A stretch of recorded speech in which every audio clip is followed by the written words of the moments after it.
Hey, let me just say something on a just personal here really fast. Thanks for coming. I know it's a class. I know it's just part of what you do, but thanks in particular for coming today. Okay? So I am.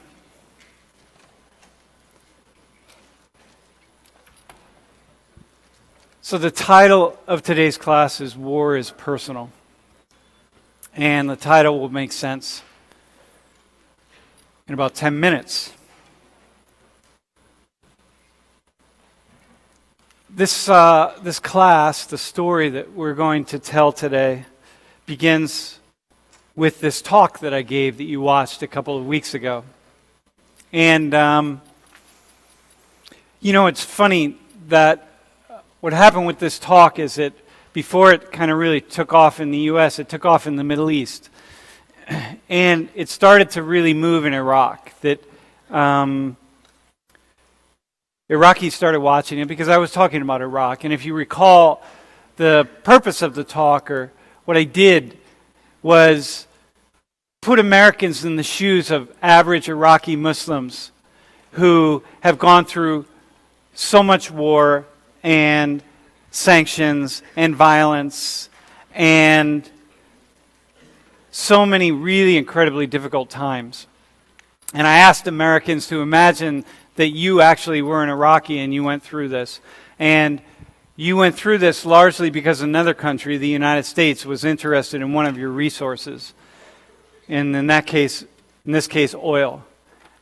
And if you didn't have oil, this other country would have been over there and wouldn't have created the conditions under which things would fall apart so terribly.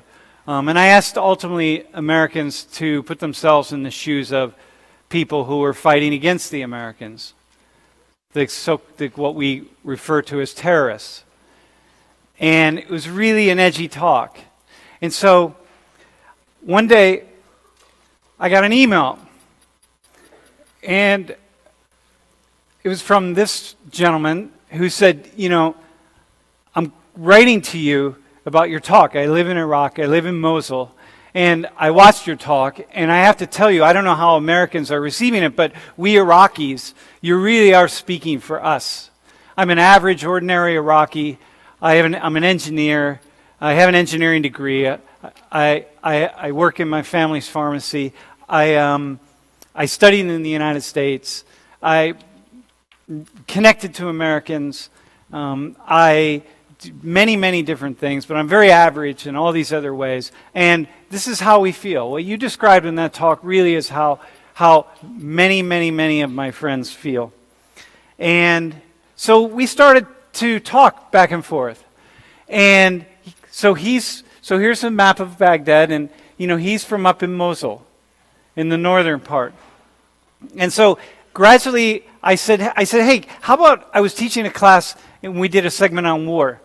And I said, why don't you video conference into my class and you can talk about what it's like to be in Iraq right now, and you can talk to my students about it. I would have American soldiers come and speak in class, and I always had American soldiers who had been deployed in class, and they would come up and they would talk about what it's like, what their experience is. And I would have lots of different people. I said, why don't you come? And so over the years, every semester he would come speak in that class.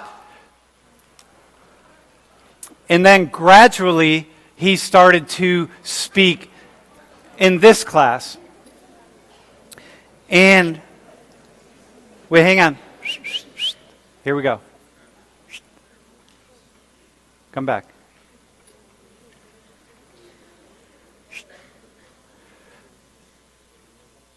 So gradually he began to speak in this class and talk about life in Iraq and just all sorts of different things. We'd go in every semester, go in slightly different directions.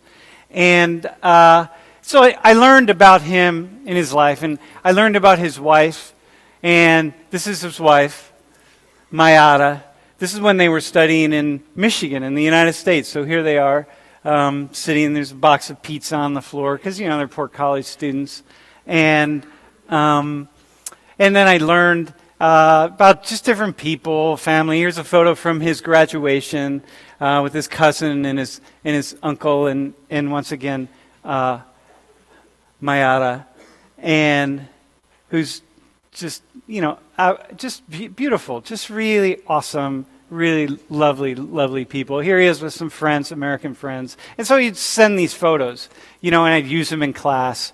And then, here's his house. A really beautiful house. And inside of Mosul. And then lived next door to his brother, Mohammed, and his sister-in-law, Asa. And so, we became friends. And, we never met, we didn't meet, we became friends, and just, really a close friendship. And it's funny how you can have these kinds of friendships over the course of such a distance. And then I was at a wedding, actually. One of my former students, Lori and I were at a wedding. We were in St. Louis. And we were...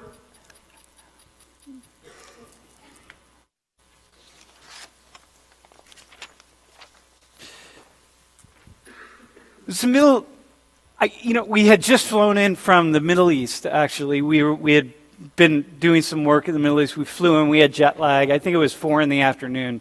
And the curtains were closed, and I was laying there. I couldn't sleep, and I jumped on, saw something on Facebook. And I said, wow, hang on, that doesn't, it's from Bassem.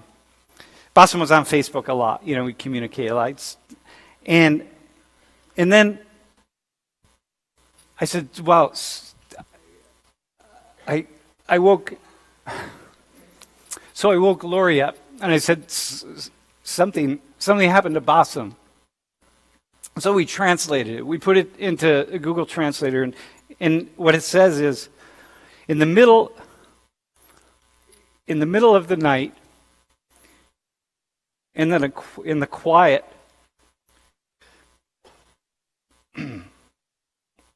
of the darkness,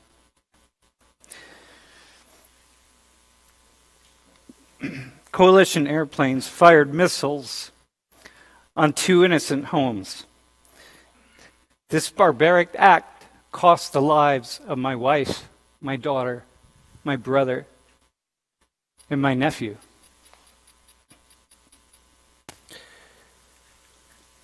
May they rest in peace, and may Allah accept them as martyrs. So I immediately texted him. And I said, Bassem, don't, from my perspective, these things happen, but they happen to other people. They don't happen to someone who I know, and they don't happen to my friend. They happen to somebody else, but in this particular case, it was my friend. And so we communicated back and forth, and he sent me this photo of his home. And he sent me this photo of his brother's home. And then he sent this photo of his daughter, along with those words.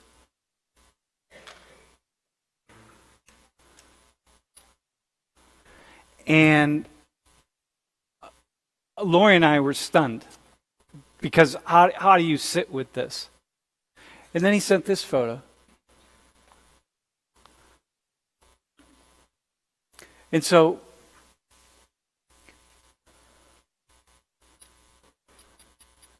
these are the people who died. Bassem's family. So, it took a while. Bassem had to travel because at this point in time, ISIS was in Mosul, and he needed to have an operation because the bombing shattered his hip and his leg. And he had to get to Turkey for an operation, and lots of different things had to happen. But in the meantime, we he wasn't Skyping into class. But finally, I talked to him one semester. I said, Bassem, you really need to come back and talk to my students. They need to hear from you. And he wasn't able to do that. And he said no. And then the next semester, I said, Bassem, you really need to come talk to my students.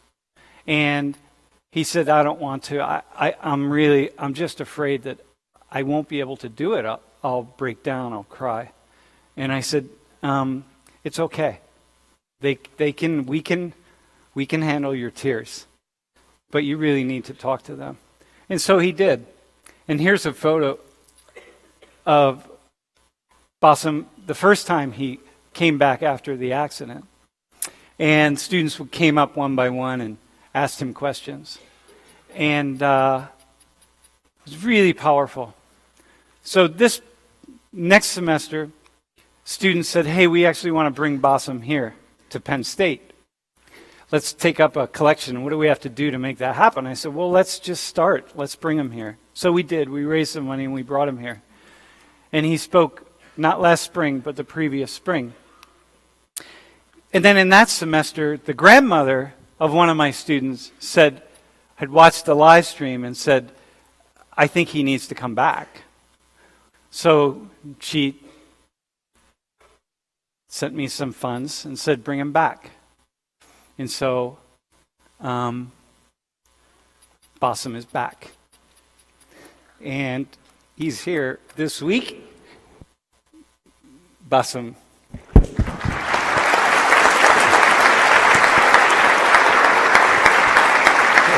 You're going to make me cry. Thank you. Hang on there.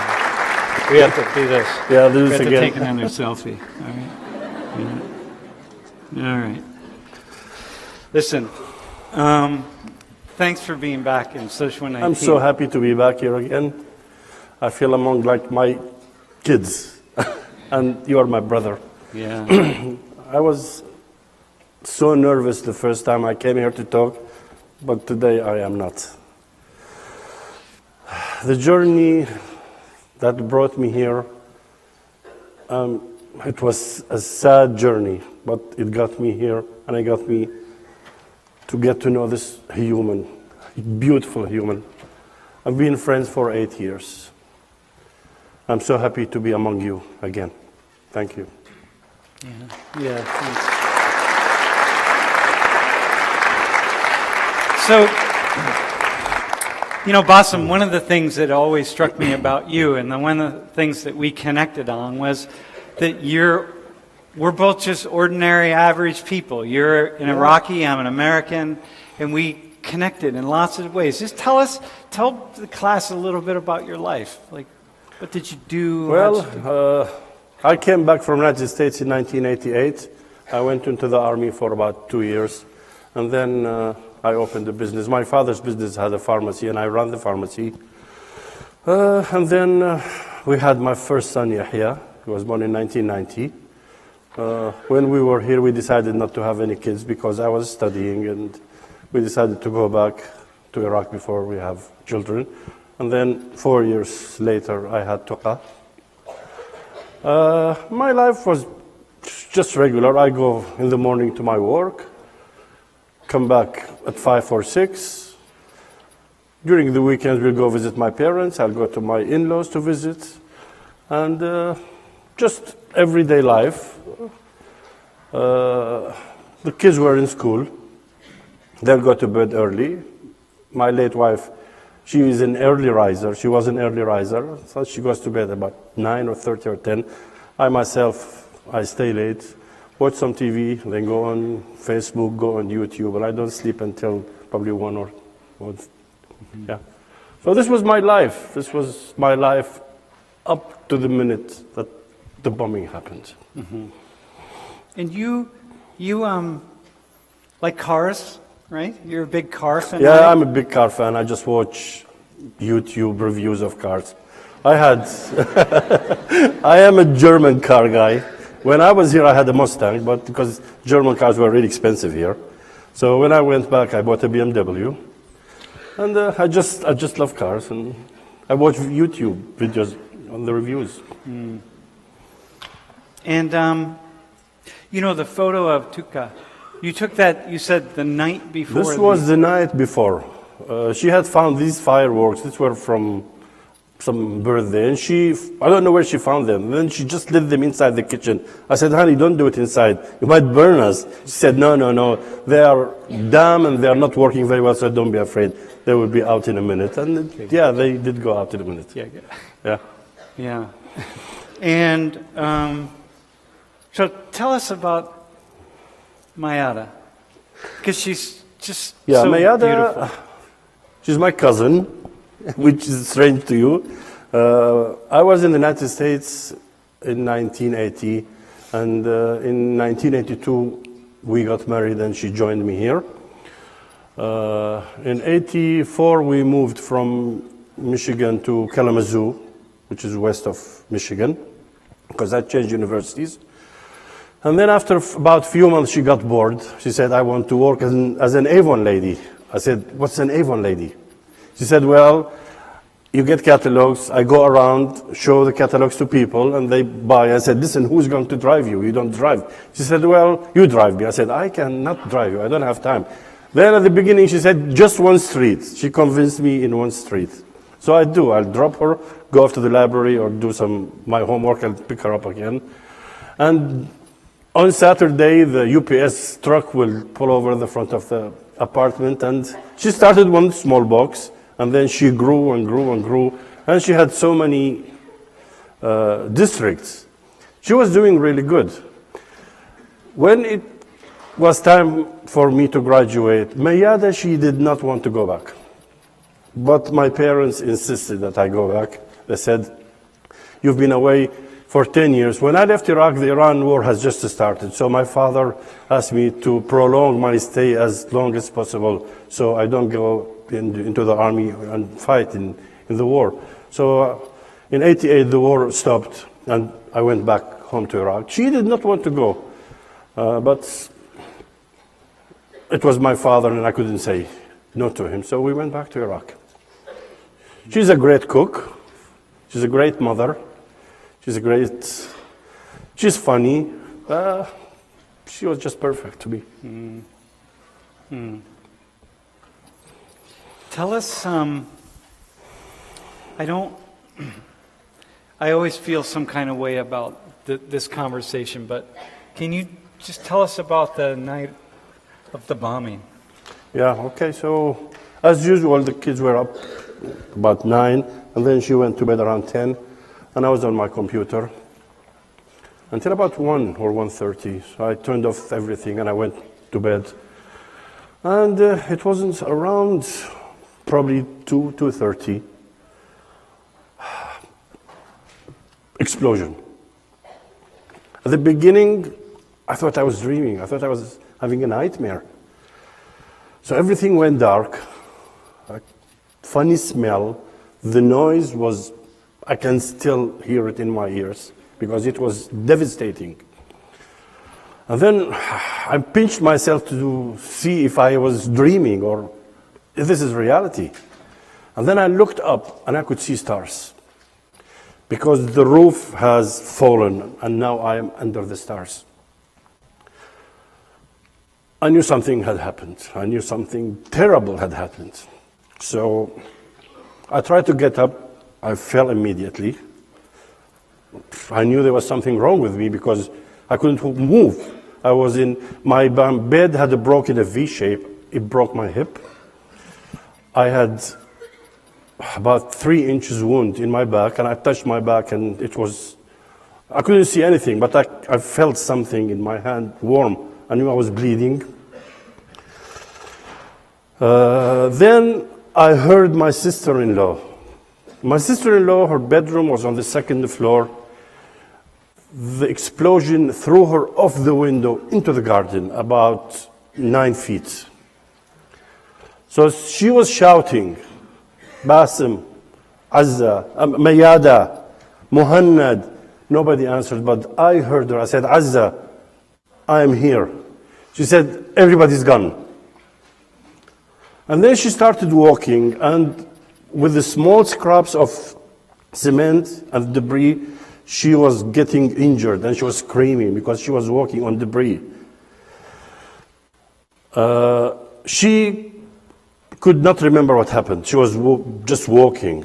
And then about probably 10 minutes, we have some garden keepers. We live on a farm, and we have a person who do the irrigation and the farming and everything. And he was shouting, Uncle Basim, I'm coming, I'm coming. It took him a while to get a ladder, and he climbed up to my room, and he tried to lift me, I just fell. I told him, don't touch me, something is broken, don't touch me. And then I heard sirens.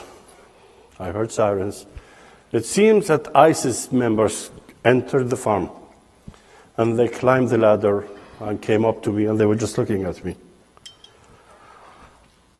I don't know what I said, but I remember saying something to them. I said, are you happy now? Are you happy now? They just left me. Usually when there's a bombing, if it's an ISIS target, the drones will be flying over and watching that target.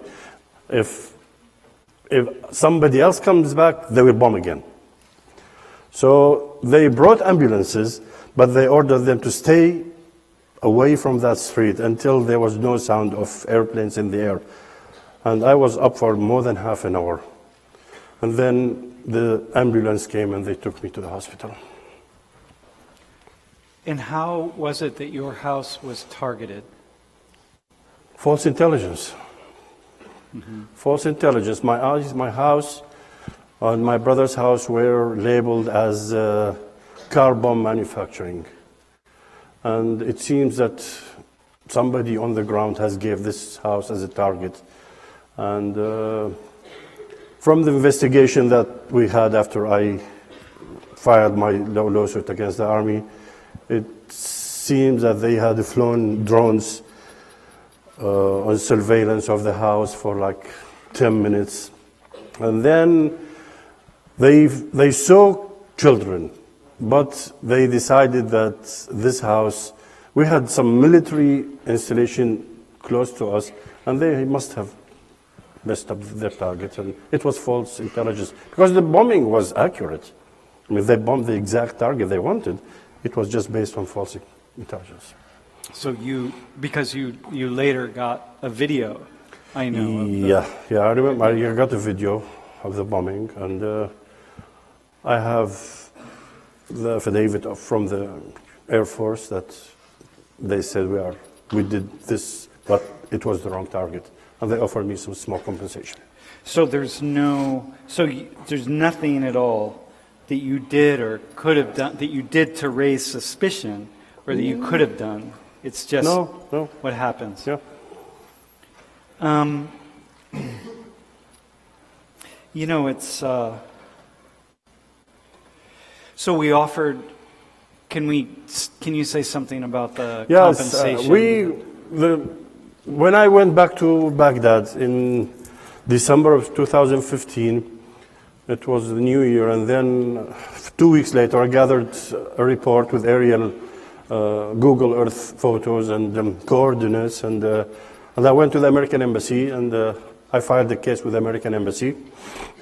And then 2 months later, nothing. I emailed again, and they said, well, we have sent your case to the Department of Defense for verification. 6 months later, nothing. So that's when Azmat came into the picture, and she started doing the investigation for me. And then about a year and a half later, they contacted me. They said, we want to meet with you. So 2 army lawyers flew from Qatar, I think. They came to Erbil. We met in the American Air Base. And first they said, we are sorry, and we apologize in the name of the Air Force, and we are trying to offer you some money. They call it Solashia payment.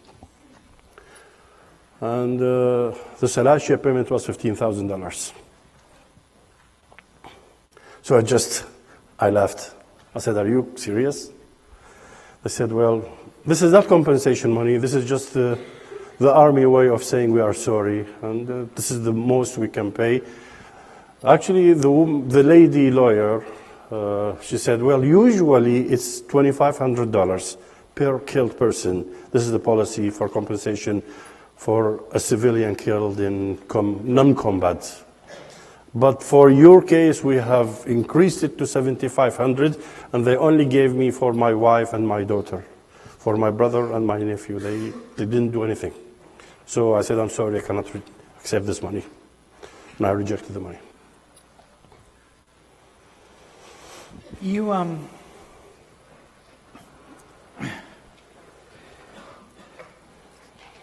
were they ashamed? Were they ashamed of that, do you think? I felt in the woman, I felt compassion. I felt she was sincerely sorry. But the guy, no, he was not. They said, well, mistakes happen. Mm-hmm. It was not intentional, but I felt that she was sympathizing with me. Mm-hmm. Yeah.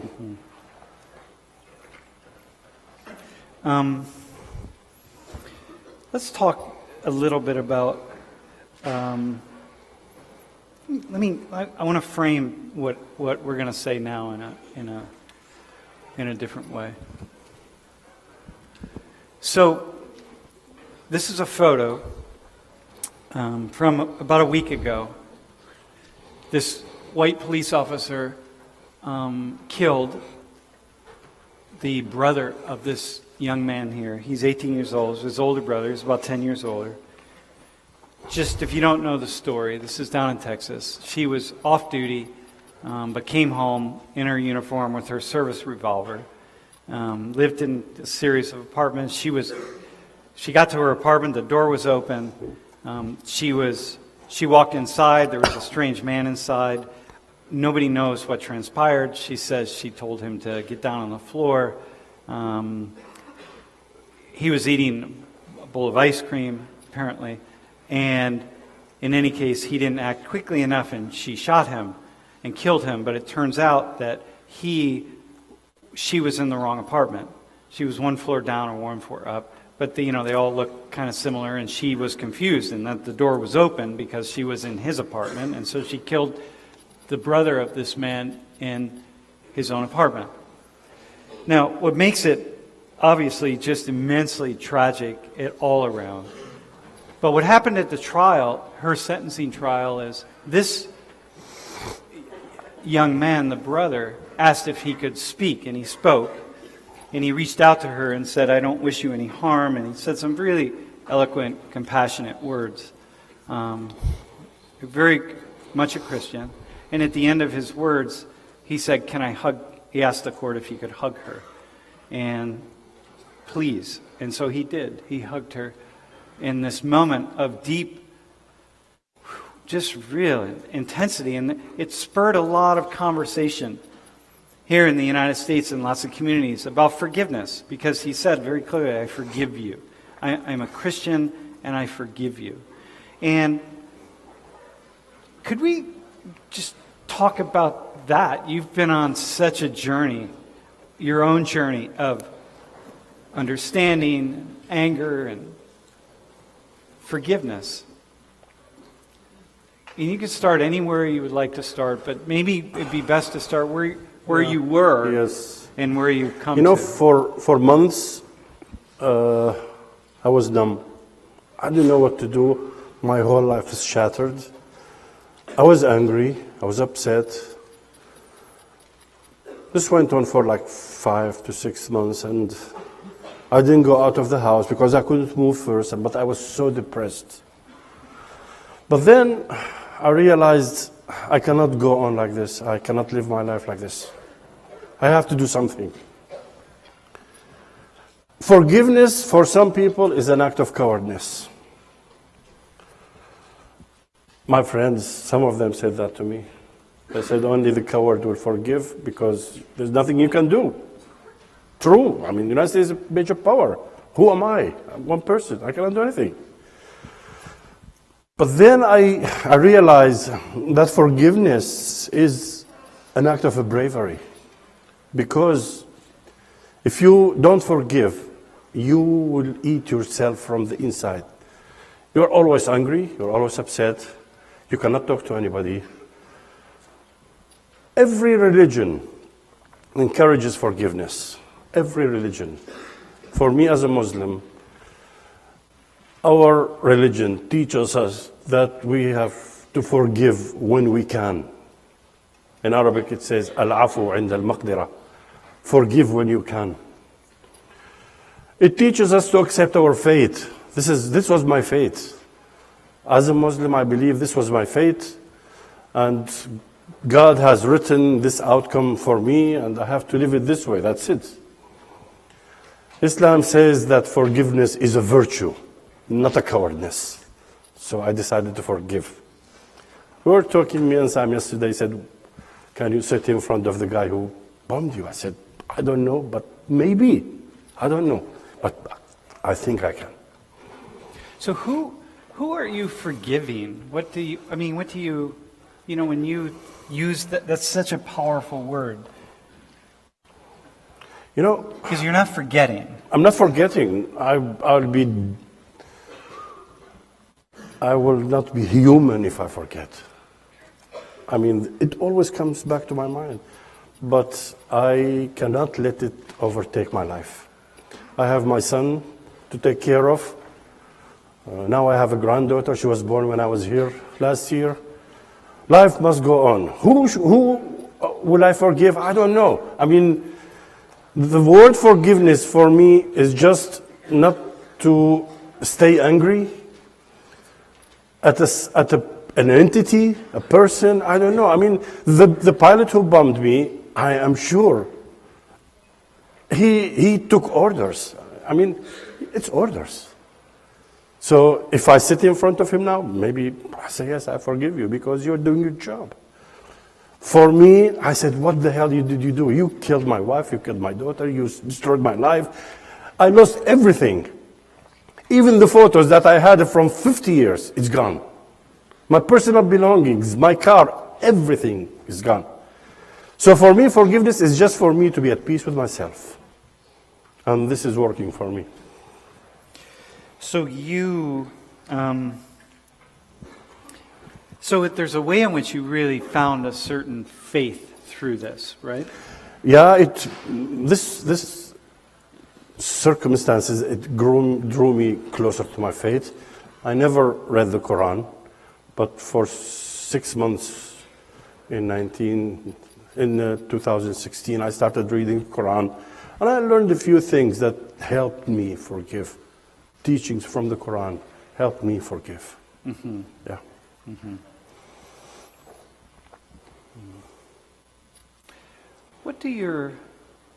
So here you are. Here we are, and so go back to my talk. Mm-hmm. So here's a group of people in the United States. We go to war because of your resourcing, your land. Remember the talk I gave the example of the Chinese coming here. Yeah. And so here you are in the United States talking to, there are people from many different countries here in this room and listening on the live stream, but what do you say to Americans? Because I know that one of the things that you always said when you would come into class, when Americans would ask you, my students would ask you, what do you think the United States should do in Iraq? And you would always say, you broke it, you fix it. You fix it. Yeah. This was always been. The United States came into Iraq in 2003. They dismantled the army. They dismantled the police force. They dismantled the complete political system. And then they tried to impose democracy. Democracy cannot be imposed. Democracy has to be learned from the childhood up. You cannot bring democracy to people who were governed by one party. There's no way. Democracy for Iraqis meant that you can do anything you want, and the hell with everybody else. And we destroyed all of the institutions that held society together. Everything was destroyed. Yeah. For 3 months, there was no police officer on the street. I was so scared to go out. Mm-hmm. Yeah. So what do you say to Americans, though, now? I know that, a lot of Americans, our president's saying we need to get out of these wars, and a lot of Americans are saying and not just him, but many people, like, we need to leave, we need to go home, we need to this. And here you are, as, you know, you're in a world of people who are saying, hey, I don't care what happened. In fact, I don't even know what happened. I don't even know where Iraq is. I have no idea. It doesn't matter to me. But somehow we shouldn't be there, and whatever, let's go home and let's just leave you all alone after we've destroyed your system. How do you, I don't know, what do you... You know, I lived here for 8 years. The average person is a good person. I mean, I see this coming here last year and this year. People are so loving, but the problem is the decision making is not in their hands. Mm-hmm. They have nothing to do with the decision making. They are just people, but they, as young generation, they have to start reaching out to people outside of this continent. They have to know where the problems are. When there is a war, they should try not to allow it, because you saw what happened. The country was destroyed, millions were killed, thousands of soldiers were killed, thousands are injured, economy of Iraq is destroyed. We are living in a mess. That was the outcome of this war. Mm-hmm. Democracy, we are not experiencing democracy. And so it just goes on. Just and then we going go on and to on. the next place, Yeah. and the next place, and the next place. USA was in Syria, supporting the Kurds. Now suddenly USA is out of Syria, left the Kurds alone to fight against the Turks. And what the hell, what's happening? Yeah, it's just one after another. Yeah. And then it's just bodies, and the bodies, they just pile up, and Just the numbers pile do. up, But, yeah. but you're here to say the war is personal. How, is there anybody who lost somebody in Iraq, a relative or somebody? Is there anybody present? One person. One, Anybody? two, Anybody lose another person? Three. Because you were deployed, right? Yep, or not? But Yeah. okay, so You see, but for lost an one, American. 3 out of 700, it's nothing. But Yeah. in Iraq, if you have 60 out of 100, you'll feel the effect of this war. Meaning that if we had a room this size of young people in Iraq, just across, More than half of them would have been affected by this war. would have raised their hand. Exactly. Yeah. And it just goes on and on and It on. just continues. It's a continuing cycle. You know, I put this quote up. I think you already spoke to it. But this was something that somebody said that I said in some ways it really kind of very much fits with what Yeah. you say. Yeah, I mean, I don't...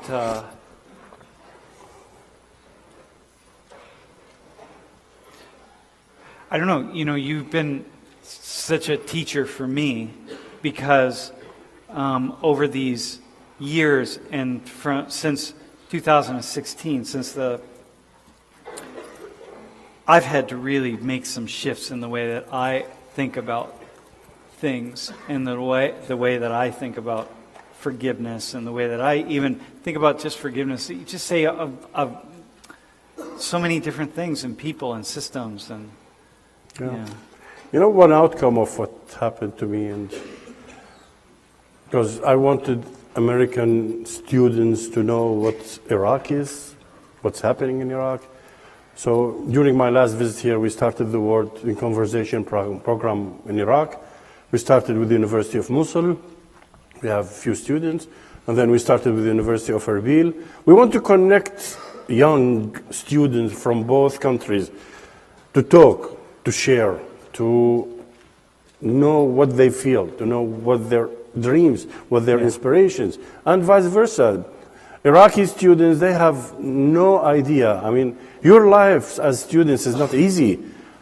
I mean, there's so much money you need to pay for loans. In Iraq, nobody knows what a loan is. They go to school, it's free from the day they were born to the day they graduate. So when I tell them, listen, these students, they are working so hard and they have so much debt. They said, what's debt? I said, they have no money to pay tuition, so they need to take a loan. And sometimes they have to work 10, 15 years to pay their loan. You don't have this. So you have to appreciate what you have. So bridging gaps between people from here, from there, and you have other programs with other countries. It's so important for everybody in this room, in this country. They don't know anything about the outside world. So I want to go back to your story, though, what you were just saying about Iraqis. So what you were saying is you're telling the Iraqi students, listen, don't think that the American students have it easy. It's so easy. Exactly, exactly. Right? Because they think America, wow, everything is easy. It's not. Even I talked to professors at the university. I told them, listen, I was there with Sam for a week. Sam's come at 8 and leaves at 5 or 6. You go for 2 hours every other day, and you call yourself tired. I said, America is not easy. Living in the United States is not easy. It's difficult. This is part of I think this building these bridges. Exactly. And connecting. Yeah. That's so important. So,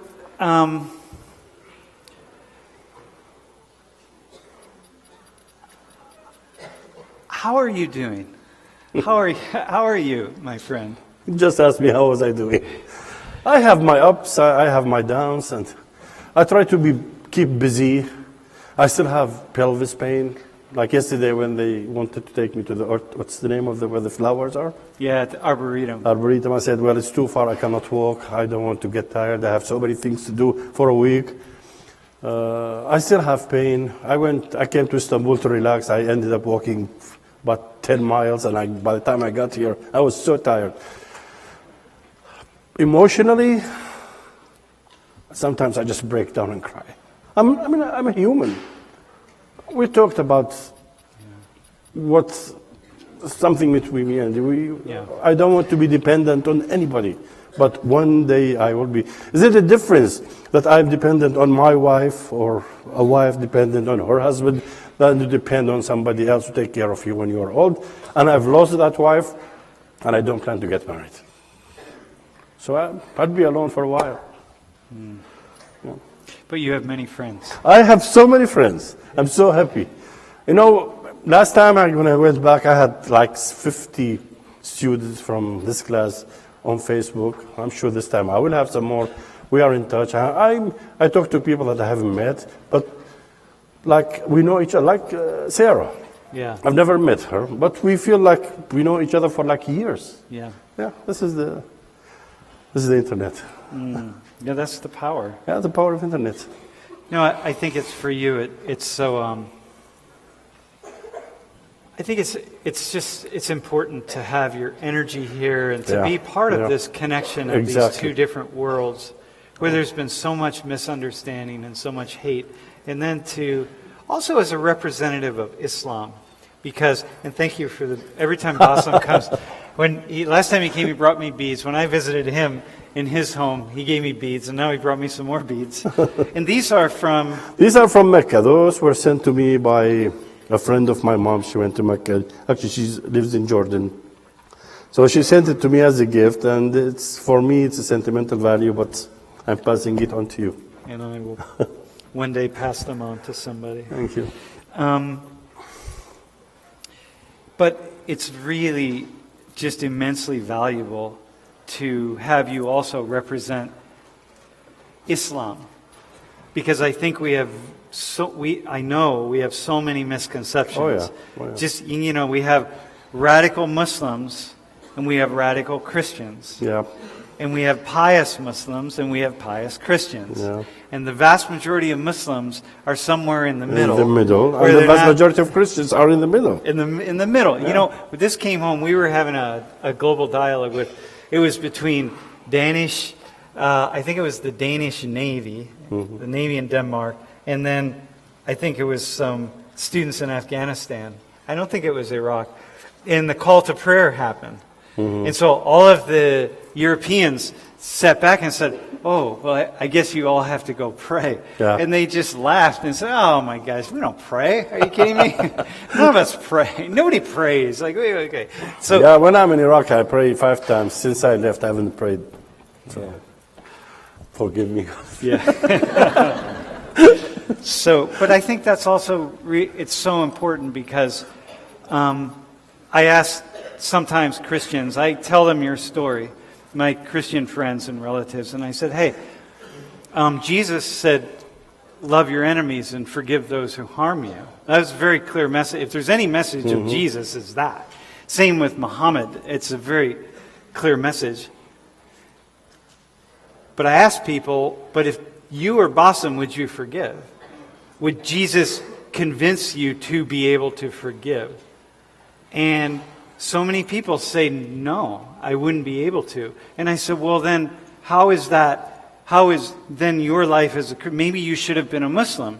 Because if you were a Muslim, then maybe you would have learned the lessons that my friend Bassem learned about forgiveness and how important that is and what kind of value that has. We have to admit, not everybody can forgive. No way. Not everybody can forgive. I agree. As many of your friends, as many people who you have met who have gone through some things as you talk about that are just so much worse. Or they are so much worse. They're so depressed. There's so much anxiety. And they just have to deal with it. And it's difficult. The one man who lost... Yeah, the one man who lost about 13 of his family. 13 in one. Yeah. And how many people in his house, though? About 50-something. From one bomb? From one bomb. They have gathered all in that house, waiting for... But this was, I'm talking about ISIS and during the liberation of the city from ISIS in 2017.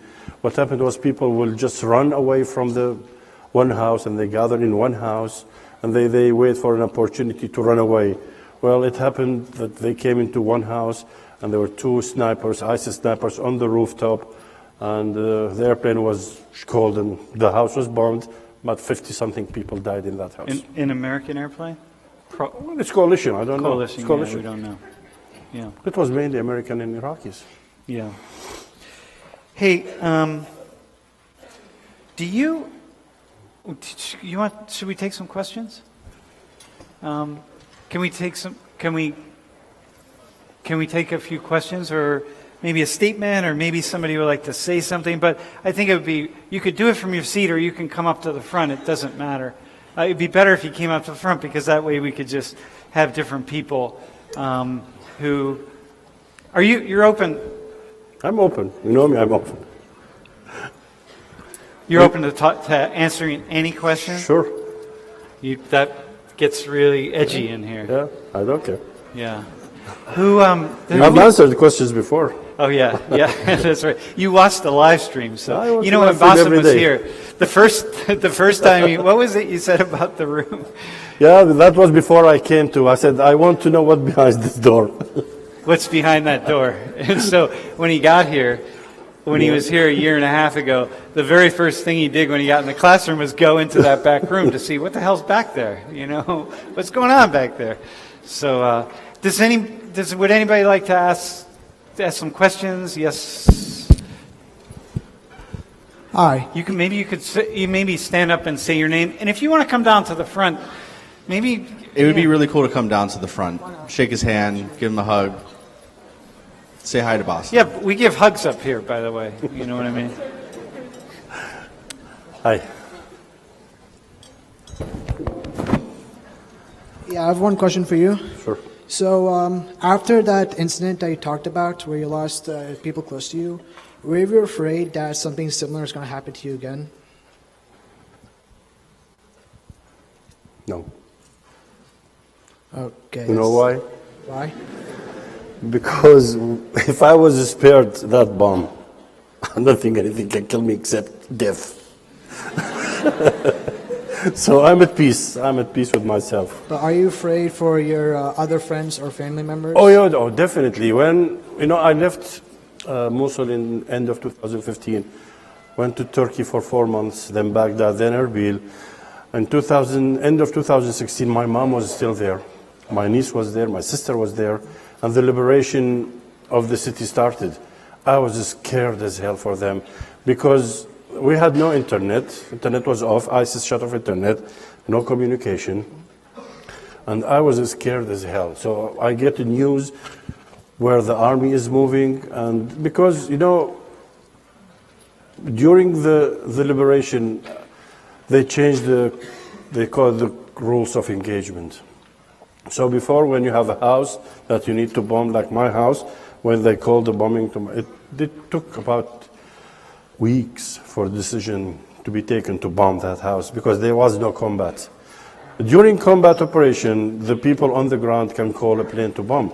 And if there was an ISIS person on the rooftop of any house, they will call, no matter who's inside.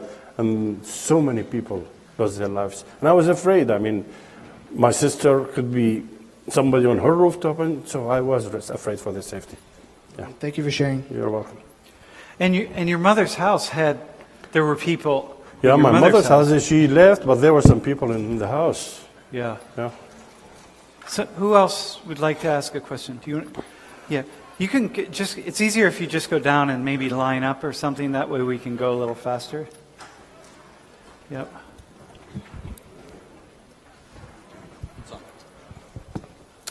Hi, how are you?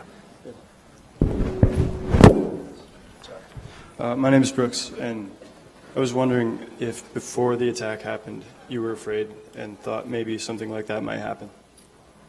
Nobody thinks that he would be bombed. Nobody. Because my house is isolated. I don't have anybody near me. I don't have any military targets close. There was a military target. They left. So I was in the middle of nowhere. I mean, if I lived near a house that ISIS members occupied, then yes, I would have been afraid. But I was in the middle of nowhere. So I know there was no time that this idea crossed my mind. Had you? Well, the farm is about 4 acres. So I live in the middle of this 4 acres. Yeah. So you hadn't heard of any other innocent people being bombed before then? Oh yeah, there's a lot of people innocently bombed. Not during ISIS, but during the liberation of the city, many people just lost their lives because of bombing. Just for one person to be on a rooftop with a sniper, and the house will be bombed immediately. And a lot of people lost their lives. And you can't stop people. You know, when you have ISIS or other of these fighters, you can't stop them from getting on your rooftop. No, there's no way. They will It's kill not you. like you're letting them No, up there. you have no choice of letting them in. They will take the house whether you like it or not.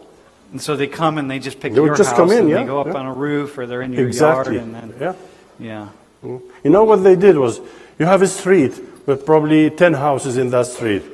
And between each house, there is a wall. That's how our houses are. They opened a hole in the wall between every house on that street so they can walk freely through the wall, not going out to the street. So they're just going in and out of each house. Yeah. Yeah. Thank you. You're welcome. Hey, Bassam, stand over. Yeah. Okay. Yeah, good. Okay. Please. Hi. Thanks, bro.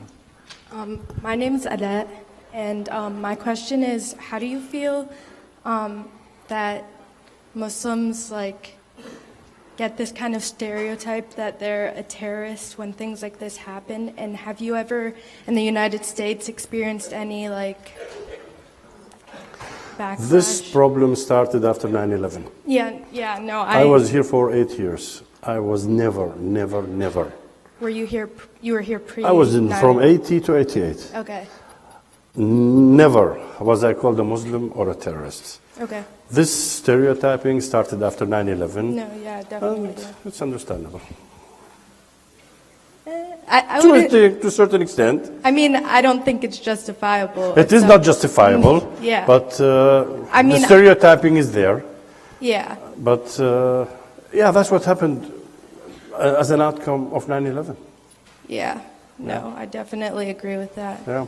But I mean, if you went to the 9/11 memorial, I have been there. Yeah. have you been there? Yeah. What did you feel when you went in?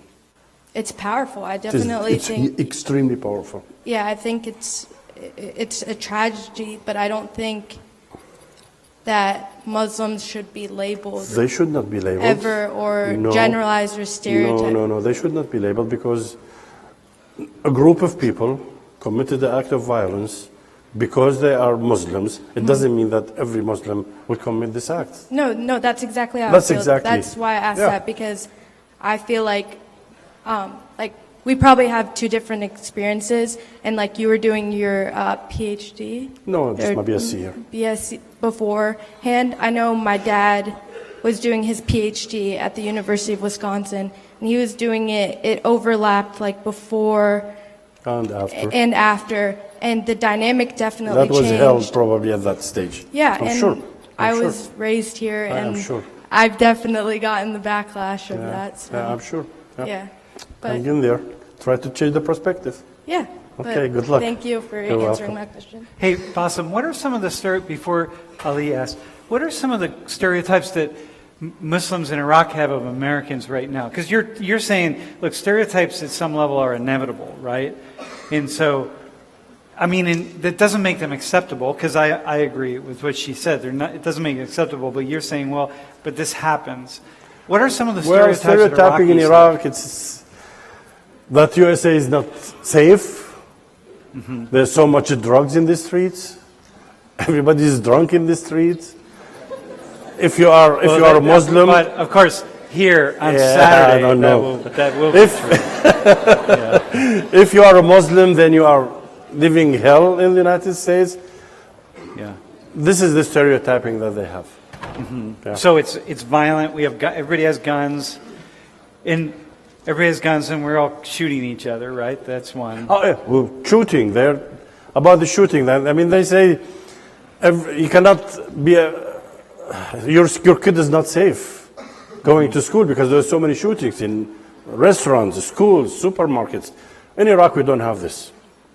I mean, nobody has went to school and did a mass shooting. So yeah, this is one thing. Do people have the sense that? Do people believe that Americans are kind and thoughtful and caring and? I mean, well, hang on. That's not a fair question. How many people? How common is the stereotype that Americans are not kind and thoughtful and so on? A lot. So it's both ways. It Both goes ways, both ways. So yeah. that, my friend, is why. What happened you after need to do what you do. 2003? Because before 2003, the Iraqis has not been in contact with Americans. Yeah. For the first few months of the invasion, there were no resistance operations. So in Mosul, like we talked yesterday, the American army soldiers, they will be in the streets. They will go have pizza. They will have an ice cream. They will take off their armors. And then suddenly things changed. And because the soldiers were afraid for their safety, every Humvee had a sign on the rear, stay away 100 meters or you will be shot. In every culture, there is a good and there's the bad.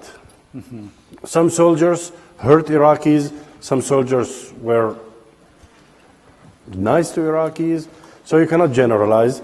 But toward the end, there was a lot of violence toward the Iraqis because hell broke loose. So they were responding also to. Yeah, And you were protecting very them. close to many soldiers. Oh, right? yeah, You I talked was. about sending emails home for soldiers. Yeah. There was a soldier. Like the first week of the operation, there was some military unit was stationed across the street from my house, and the electricity was out. I had a generator in my house. So about 10, 11 at night, I hear a knock, and the entrance to my house is about 25 meters, but I could hear a knock because it was so quiet. And then I opened the door, and there was this U.S. soldier. He said, "Good evening, sir." I said, "Good evening." He said, Can I ask you for help?" I said, "What do you need?" He said, "Do you have internet?" I said, "Yes, I do have internet." He said, "I need to get an email to my mom because we don't have an internet here." I said, "Well, you want to come in and type your email?" He said, "No, I have my flash drive."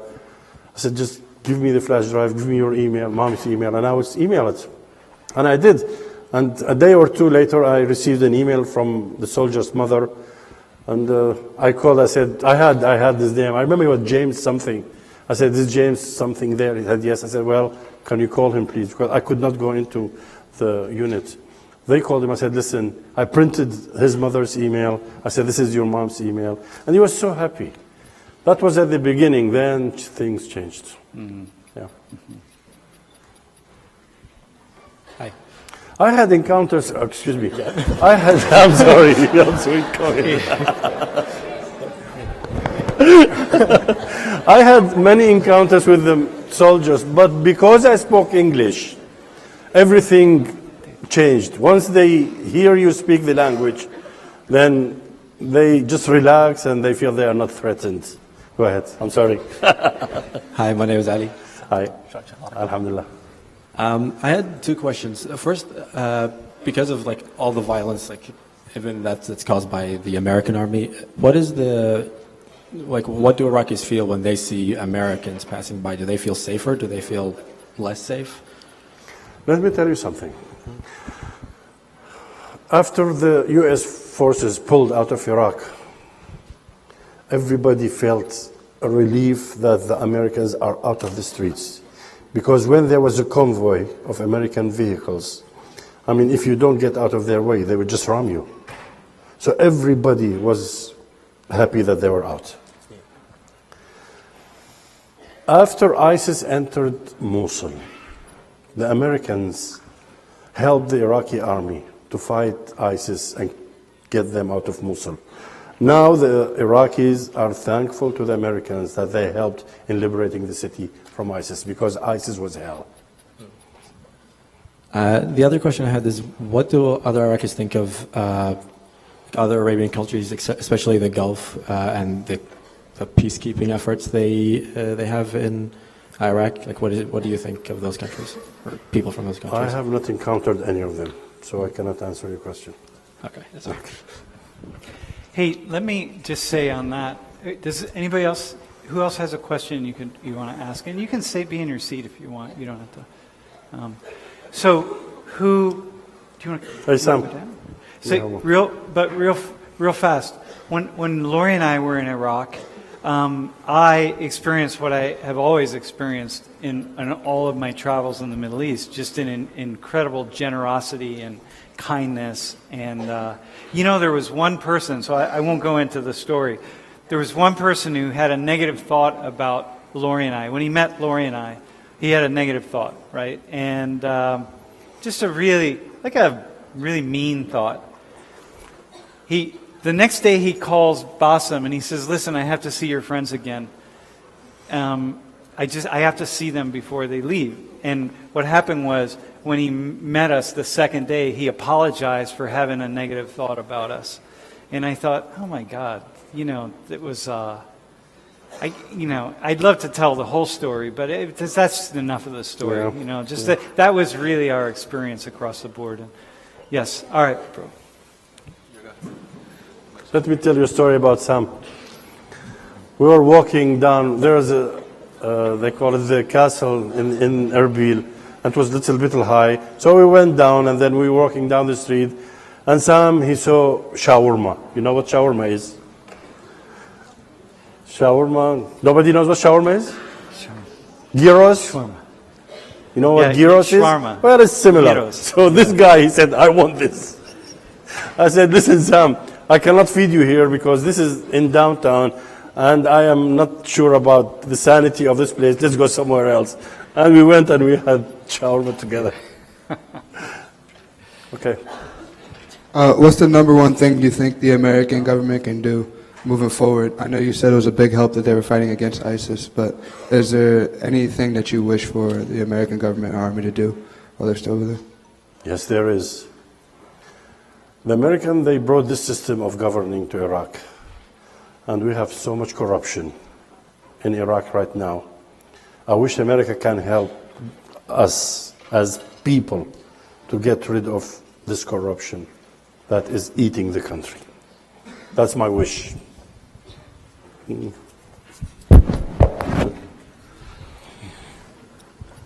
Can I talk in Arabic? Yes. السلام عليكم. عليكم السلام. شلونك؟ الحمد لله. ماما كنت كل ساعة تقول لي إن إذا الله يقدر يسامحنا إحنا منو حتى ما نقدر نسامح الناس. Exactly.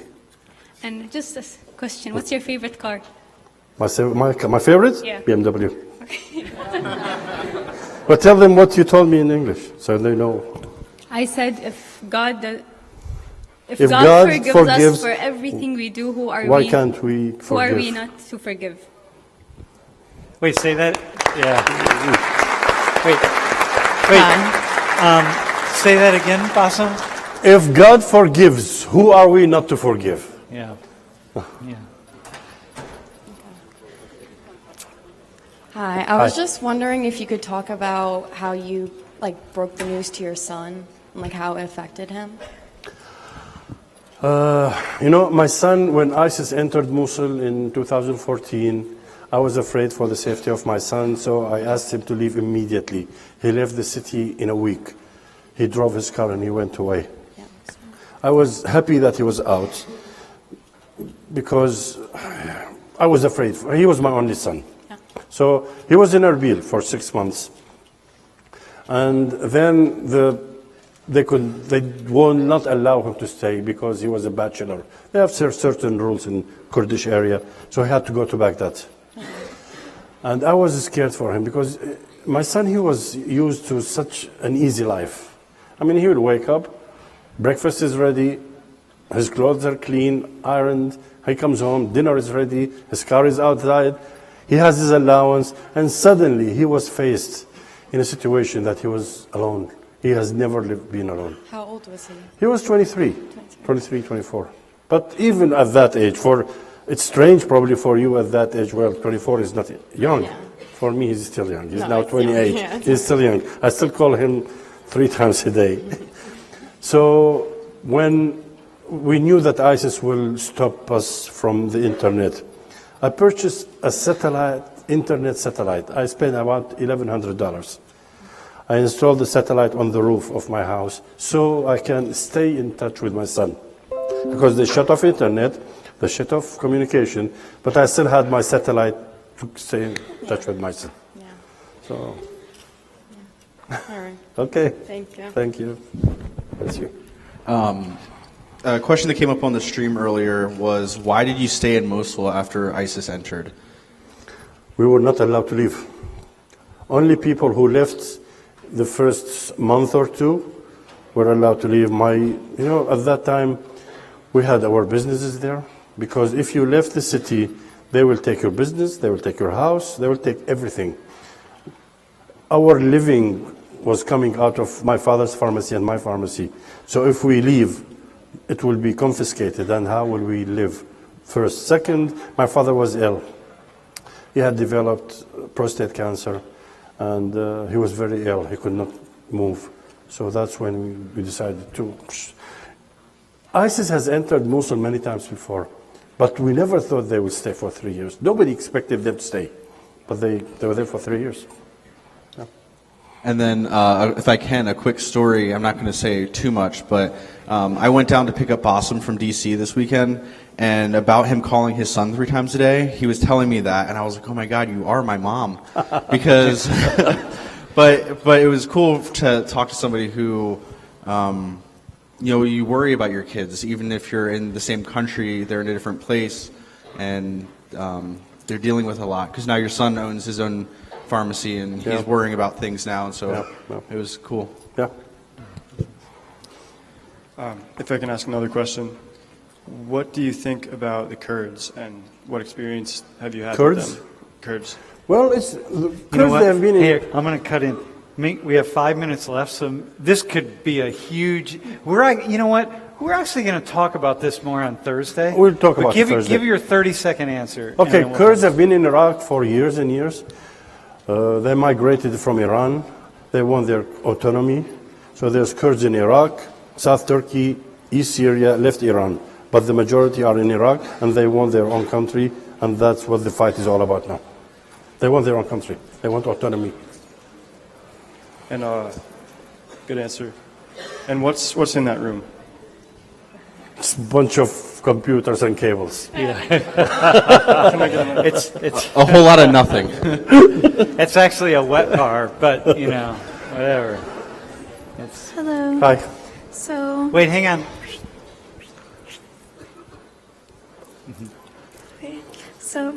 sorry.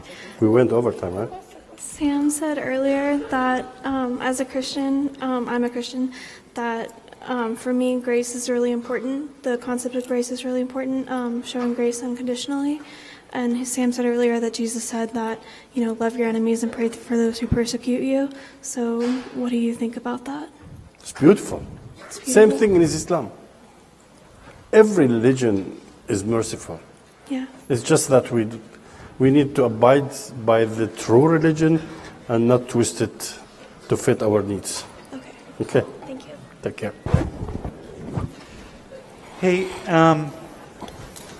Hey, thanks for that question, by the way. That's a really important question. Bassem.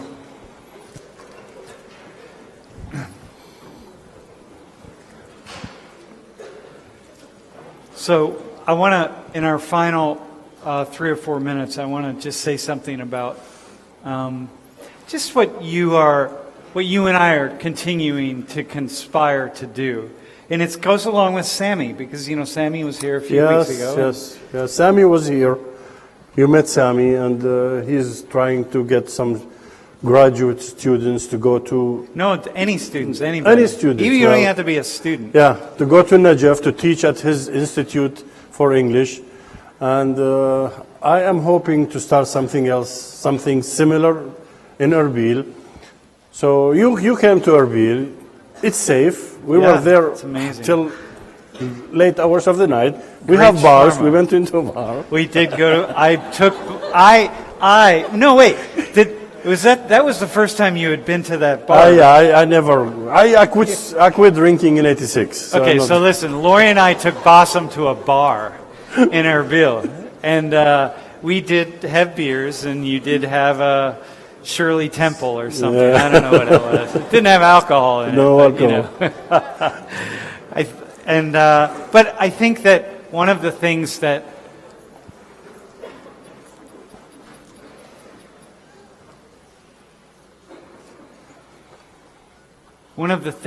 I am constantly talking about is, your entire story is about how at this point in your life and in this particular place, there's no safety. But the truth is, looking at the whole world, most places in the world, the vast majority of the time, the world is a very safe place. It is a safe place. And I think what your message to Americans, which is that there are many, many people like me, Bassem Razo, and there are many people have many, many friends who want nothing more than to open our arms and extend friendship and love and connection. And we know that there are many, many, many Americans. So many people will accept you, will take you into their homes. And, there's a province in West Iraq, Anbar. Anbar is a city with no hotels.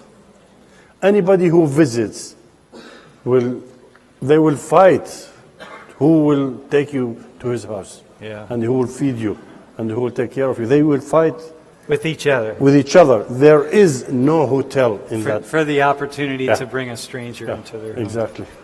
Hey, so my friend, just so you know, on Thursday's class is also a special class because Bassem will be here, but also a colleague of Bassem's who was very instrumental in telling his story to the world with a long piece in the New York Times.